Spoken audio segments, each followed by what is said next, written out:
سورہ نور کی آیت نمبر 13 ہے۔ اللہ پاک فرماتے ہیں ما لکم، تمہیں کیا ہو گیا ہے، لا ترجون للہ وقارا، کہ تم اللہ تعالیٰ کی عظمت سے بالکل نہیں ڈرتے ہو۔ یہ آیت مبارکہ بہت ہی خوبصورت ہے، اور جیسا کہ سورہ نور کا ہم نے موضوع دیکھا کہ یہ دعوت ہے کہ دعوت کس کس انداز سے دی جا سکتی ہے، لہٰذا انفرادی دعوت کو بھی ہم نے دیکھا، اجتماعی دعوت کو بھی، اعلانیہ دعوت کو بھی دیکھا، اور سچویشنل دعوت کو یعنی کہ حالات کے مطابق دعوت کیسے دی جاتی ہے اس کو بھی دیکھا۔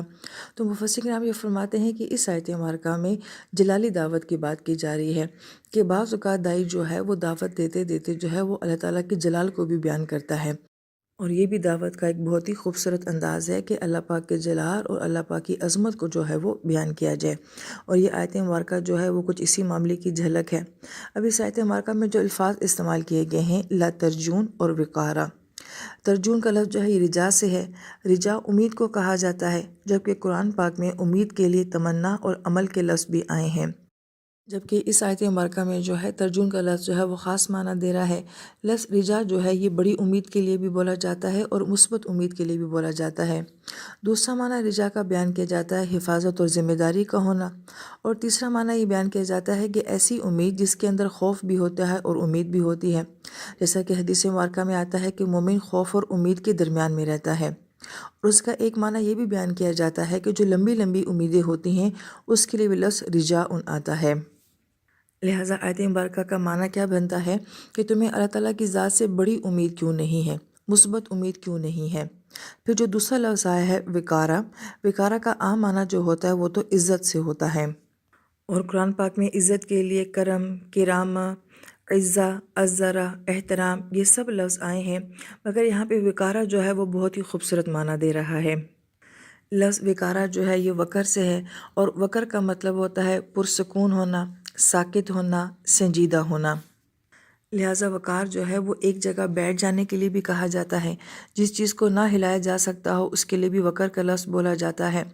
یہاں پہ مفسرین کرام بھی نقطہ بیان کرتے ہیں کہ ہم دیکھتے ہیں کہ اللہ تعالیٰ کے اسماء حسنہ میں یہ لفظ نہیں آتا، جبکہ یہ لفظ اپنی ذات میں بہت خوبصورت لفظ ہے، لیکن اللہ پاک کے اسماء حسنہ میں اس لیے نہیں آتا کہ اللہ تعالیٰ کی ذات تو ایسی ہے کہ وہ ڈیزرو کرتی ہے کہ اس ہستی کے لیے جو ہے وہ وقار اختیار کیا جائے، سنجیدگی اختیار کی جائے، ادب اختیار کیا جائے، اور اس ہستی کے سامنے جو ہے وہ پرسکون رہا جائے۔ لیکن اللہ تعالیٰ کی ذات اپنی شان میں ایسی نہیں ہے کہ وہ کسی کے لیے ایسا ادب کرے اور کسی کے لیے ایسا وقار دکھائے، یہی وجہ ہے کہ اسماء حسنہ میں لفظ وقارا نہیں آتا ہے۔ پھر وقر کا لفظ جو ہے وہ کسی کو عزت دینے کے لیے بھی آتا ہے، اور جب آپ کسی کو بہت زیادہ عزت دیتے ہیں تو یہی لفظ توقیر میں بدل جاتا ہے۔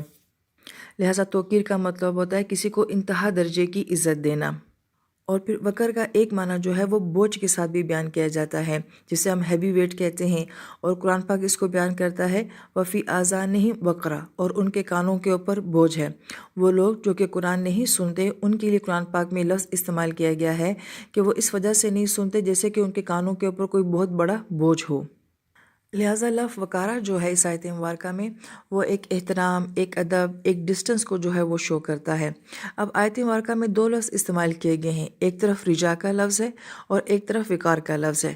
رجا کے اندر ایک امید ہے، ایک تعلق ہے، ایک محبت ہے، ایک دوستی ہے، اور وقار کے اندر ایک ادب ہے، ایک عظمت ہے اور ایک جلال ہے۔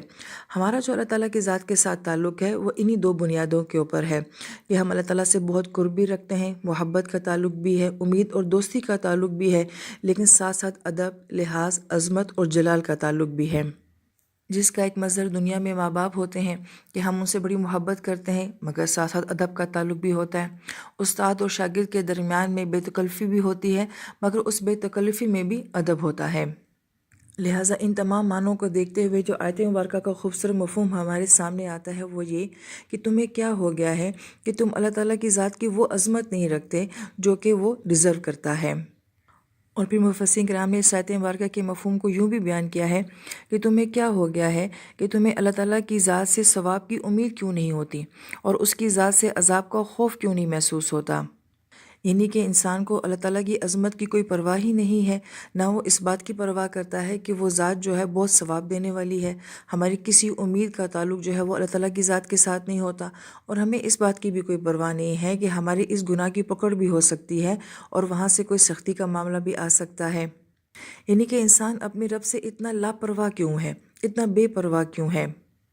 پھر بعض مفسرین کرام نے اس آیت مبارکہ کے مفہوم کو بہت ہی خوبصورت یوں بھی بیان کیا ہے کہ اللہ تعالیٰ کی ہستی جو ہے وہ بہت وقار والی، بہت عزت اور بہت عظمت والی ہستی ہے، لیکن وہ ہستی صرف ایسی نہیں ہے کہ جو اپنی ذات کے لیے وقار اور عزت اور عظمت رکھتی ہے، بلکہ وہ اپنے بندے کو بھی وقار دیتی ہے۔ لہٰذا اللہ تعالیٰ کا اپنے بندوں کو وقار دینا کیسا ہوتا ہے کہ جب اللہ پاک کسی انسان کو نعمتوں کے ساتھ نوازتے ہیں تو گویا کہ اللہ تعالیٰ اس کو بھی عزت دے رہے ہوتے ہیں۔ لہٰذا جس انسان کے پاس جو نعمت بھی ہے اور جس انسان کے پاس جتنی نعمتیں بھی ہیں وہ اللہ تعالیٰ کی طرف سے ایک وقار اور ایک عزت ہے۔ پھر اگر ہم اس آیت مبارکہ کے اوپر غور کرتے ہیں تو جو کچھ اللہ پاک نے ہمیں نوازا ہوا ہے تو ہم یہ دیکھتے ہیں کہ اللہ تعالیٰ نے مجھے اس انداز سے بھی عزت دی ہے، اس انداز سے بھی وقار دیا ہوا ہے، تو وہ ہستی خود بھی عزتوں والی ہے اور اپنے بندوں میں بھی عزتوں اور وقار کو تقسیم کرتی ہے۔ پھر بعض اہل علم جو ہیں وہ اسی بات کو یوں بھی بیان فرماتے ہیں کہ اللہ تعالیٰ کی ذات خود بھی عزتوں والی ہے اور اپنے بندوں میں بھی عزتوں کو تقسیم کرتی ہے۔ لہٰذا انسان جب اپنے آپ کو خود عزت نہیں دیتا تو پھر کوئی دوسرا بھی اس کو عزت نہیں دیتا، اور انسان اپنے آپ کو عزت کیسے دے؟ ظاہری لحاظ سے بھی اپنے آپ کو عزت دے کہ اپنی ظاہری شخصیت کو خوبصورت بنائے، اپنے آپ کو صاف ستھرا رکھے، لباس کے لحاظ سے اپنے آپ کو جو ہے وہ خاص حیت میں رکھے، اپنے ظاہر کو ہر طرح سے، اپنے آس پاس کے ماحول کو جو ہے وہ اس طرح سے رکھے کہ لوگ اس کو عزت دیں، اور اندر سے بھی اپنی صلاحیتوں کو، اپنی قابلیت کو جو ہے وہ وقت کے ساتھ ساتھ بڑھاتا رہے کہ لوگ اس کی عزت کریں۔ لہذا جو انسان ظاہر سے بھی اپنے آپ کو کسی قابل نہیں بناتا اور باطن سے بھی اپنے آپ کو کسی قابل نہیں بناتا، تو جب وہ خود اپنے آپ کو عزت نہیں دے رہا تو پھر لوگ بھی اس کو عزت نہیں دیتے ہیں۔ اگر ہم اس آیت مبارکہ کے اوپر غور کریں تو ہمیں جتنی بھی یہ غیر مذہب قومیں نظر آتی ہیں، ان لوگوں نے اپنے آپ کو کیا کیا ہے؟ باصلاحیت بنایا ہے، اپنی ظاہر کو، اپنے ملک کو، اپنے آپ کو بھی جو ہے ایسا بنایا ہے کہ دنیا ان کی عزت کرتی ہے، اور اپنی قابلیت کو ایسا بنایا ہے کہ دنیا ان کے پیچھے چلتی ہے۔ لہٰذا مسلمان کیوں پیچھے رہ گیا؟ اس لیے کہ وہ نہ ظاہر کو اچھا بنا سکا، نہ اپنے باطن کو اچھا بنا سکا۔ کوئی ہمارے ملک میں آتا ہے تو کہتا ہے یہ گندا ملک ہے، یہ گندے لوگ ہیں۔ ہمارے گھروں کو دیکھ کے لوگ کہتے ہیں کہ یہ صاف ستھرے لوگ نہیں ہیں، اور ہماری صلاحیتوں کو دیکھ کے کہتے ہیں کہ یہ ناکارہ قوم ہے، یہ سست قوم ہے۔ لہٰذا ہم نے خود جب اپنے آپ کو عزت نہیں دی تو دنیا نے بھی ہمیں عزت نہیں دی۔ ہم نبی علیہ السلام کی زندگی میں دیکھتے ہیں، صحابہ کرام کی زندگی میں دیکھتے ہیں، فاقوں کے ساتھ جنگیں لڑی ہوں گی مگر کسی کے آگے منت نہیں کی کہ ہمیں کھانا دے دیں۔ ایک لباس ہوگا مگر وہ صاف ستھرا ہوگا، کچے گھروں میں رہتے ہوں گے مگر صفائی کے نظام کے ساتھ رہتے ہوں گے، خودداری کی زندگی کے ساتھ رہتے ہوں گے۔ یہ دنیا عرب والوں کو کچھ نہیں سمجھا کرتی تھی، انہیں ایک دیہاتی، گنوار اور بدو اور صحرا کے رہنے والی جاہل قوم سمجھا کرتی تھی، لیکن انہوں نے اپنے آپ کو منوایا کہ ہمارے اندر صلاحیتیں ہیں۔ پھر چند سالوں میں ہی ایسا ہوا کہ دنیا ان کے پیچھے چلنے لگی، اور چند صدیوں میں یہ قوم جو ہے پوری دنیا کے اوپر غالب آ گئی۔ پھر زمانے نے ان لوگوں کو عزت دی۔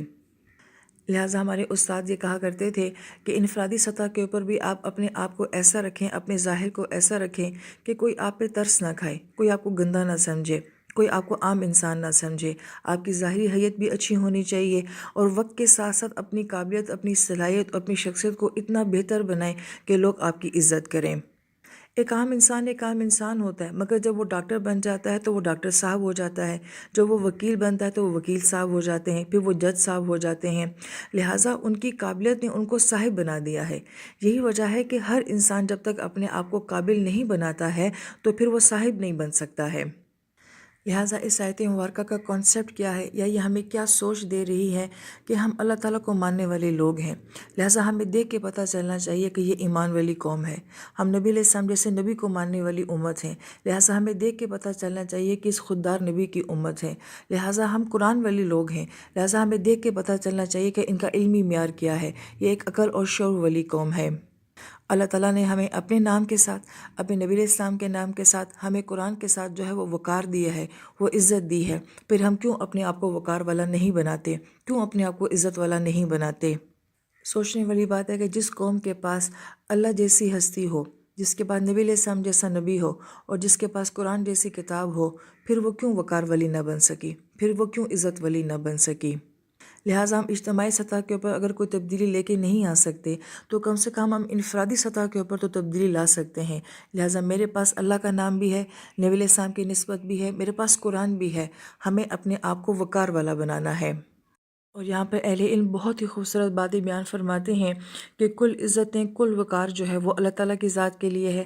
لہٰذا جو انسان جتنا زیادہ اللہ تعالیٰ کو وقار دے گا، اللہ تعالیٰ کو عزت دے گا، وہی عزت لوٹ کے اس کی طرف آئے گی۔ جس انسان کے اندر اللہ تعالیٰ کی عظمت کا جتنا زیادہ احساس ہوگا، دنیا اس کو اتنا ہی عظیم جانے گی۔ لہٰذا ہمیں یہ دعا مانگنی چاہیے کہ اللہ تعالیٰ ہمیں وقار چاہیے، ہمیں عزت چاہیے، مگر آپ کے ساتھ چاہیے، آپ کے نام کے ساتھ چاہیے۔ تو اللہ تعالیٰ ہمیں دنیا اور آخرت کی عزتیں اور وقار نصیب فرمائے، مگر اللہ تعالیٰ کے وقار اور عزت کے ساتھ۔ آمین یا رب العالمین۔